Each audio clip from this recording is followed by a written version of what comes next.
بسم اللہ الرحمن الرحیم۔ السلام علیکم۔ حضرت سیدنا عبداللہ بن عباس رضی اللہ تعالی عنہما روایت کرتے ہیں، رسول اکرم ہادی عالم صلی اللہ علیہ وسلم نے فرمایا، جس شخص نے 10 محرم الحرام کا روزہ رکھا اس کے لیے 60 سال کی عبادت کا ثواب لکھا جاتا ہے۔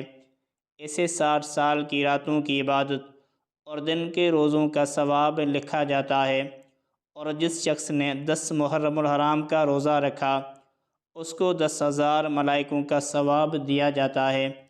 اور جس شخص نے 10 محرم الحرام کا روزہ رکھا اس کو 1000 حاجیوں اور 1000 عمرہ کرنے والوں کا ثواب دیا جاتا ہے۔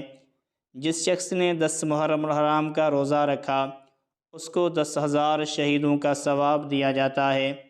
جس شخص نے 10 محرم الحرام کا روزہ رکھا اس کو 7 آسمانوں اور 7 زمینوں کے برابر ثواب دیا جاتا ہے۔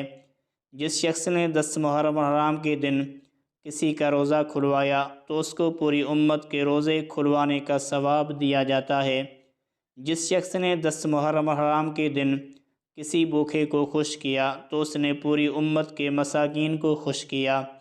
جس شخص نے 10 محرم الحرام کو کسی یتیم کے سر پر ہاتھ رکھا تو اس کے ہر بال کے بدلے اس کا 1 درجہ بلند کیا جائے گا۔